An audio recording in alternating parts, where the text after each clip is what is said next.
Informasi lainnya pemirsa, kekerasan terhadap jurnalis kembali terjadi. Di Medan, Sumatera Utara, seorang wartawan media online ditemukan tewas dengan luka di sekujur tubuh.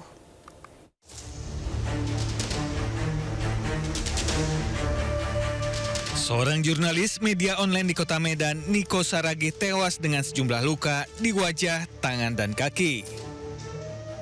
Sebelum dinyatakan tewas, Niko sempat dilarikan ke rumah sakit Advent Medan oleh pemilik kos tempat korban tinggal.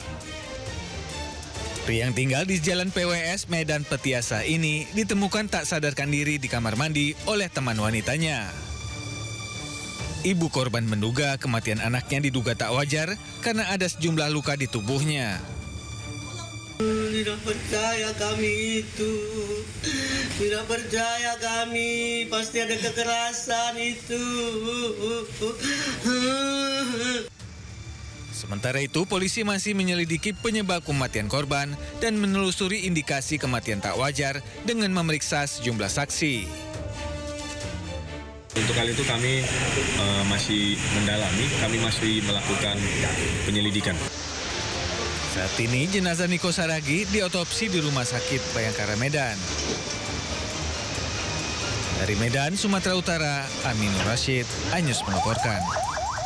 Pasca libur panjang, Jalan Pasir dipadati ribuan kendaraan wisatawan yang meninggalkan kota Bandung, Jawa Barat. Informasi selengkapnya usai jeda di Sindo Today.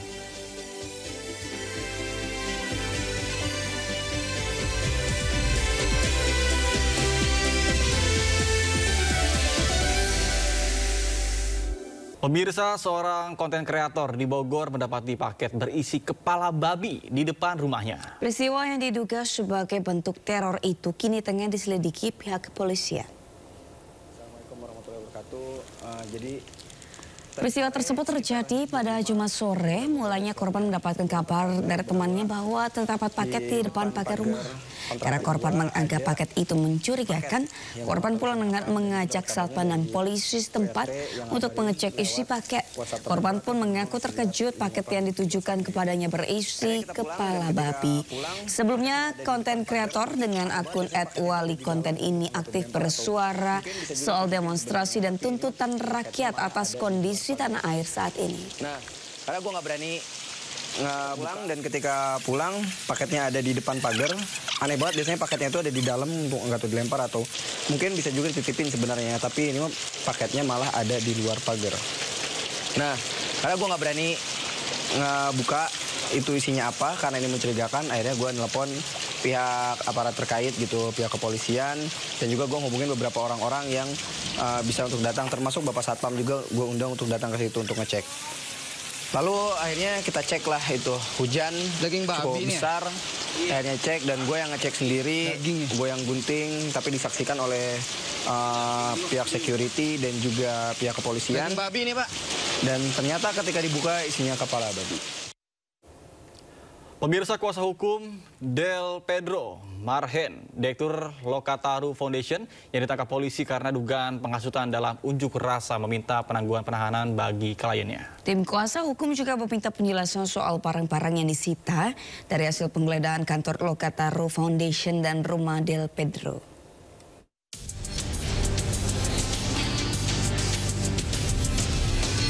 Tim Advokasi untuk Demokrasi yang menjadi kuasa hukum Direktur Lokataru Foundation Del Pedro Marhen meminta penangguhan penahanan bagi kliennya. Penangguhan penahanan telah diajukan ke Polda Metro Jaya pada Jumat 5 September 2025. Selain itu, tim kuasa hukum juga mempertanyakan penggeledahan yang dilakukan di kantor Lokataru Foundation serta rumah Del Pedro, di mana hingga saat ini tim kuasa hukum tidak mengetahui barang apa saja yang telah disita polisi sebagai barang bukti.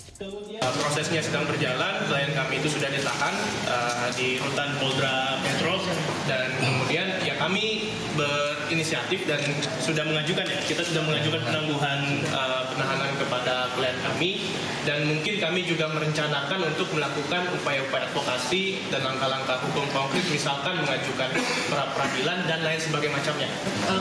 Kemarin belum ada respons sampai saat ini kayaknya belum ada respon. Sudah diterima sudah diterima, tetapi belum ada respon terkait dengan penangguhan kami apakah dikabulkan atau tidak. Sebelumnya, Polda Metro Jaya menangkap dan menetapkan Direktur Eksekutif Lokataru Foundation Del Pedro Marhaen sebagai tersangka. Del Pedro Marhaen diduga memprovokasi massa untuk merusak sejumlah fasilitas umum saat unjuk rasa digelar di Jakarta. Polisi menyebut berdasarkan bukti yang ditemukan, Del Pedro melakukan provokasi sejak unjuk rasa 25 Agustus lalu. Saudara DMR diduga melakukan tindak pidana menghasut untuk melakukan pidana dan atau menyebarkan informasi elektronik yang diketahuinya membuat pemberitahuan bohong yang menimbulkan kerusuhan dan keresahan di masyarakat. Del Pedro Marhaen saat ini menjabat sebagai Direktur Eksekutif Lokataru Foundation, sebuah organisasi yang berfokus pada advokasi hukum dan hak asasi manusia. Tim Liputan iNews melaporkan. Pemirsa, pasca maraknya aksi anarkis yang saat unjuk rasa di beberapa titik di Jakarta, kepolisian masih terus melakukan penyelidikan mendalam. Polisi juga berjanji akan mengusut tuntas secara transparan.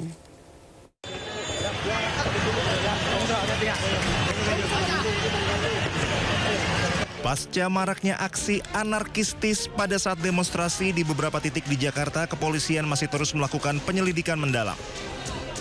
Polisi berjanji akan mengusut tuntas secara transparan para pelaku yang menjadi provokator serta pelaku anarkistis tersebut. Kabid Humas Polda Metro Jaya, Kombes Pol Ade Arisham Indradi menyebut polisi masih terus mengusut aktor utama di balik aksi anarkistis yang terjadi di sejumlah titik di Jakarta. Yang jelas komitmen Polda Metro Jaya untuk atau akan menindak tegas pelaku aksi anarkis, dan komitmen Polda Metro Jaya akan mengusut tuntas aktor utama, aktor penggerak utama di balik kerusuhan. Ini masih berproses, ya, mohon waktu. Sementara Menko Bidang Hukum, HAM, Imigrasi, dan Pemasyarakatan Yusril Iza Mahendra memastikan tindakan seluruh aparat berada di koridor hukum dan mengedepankan hak asasi manusia.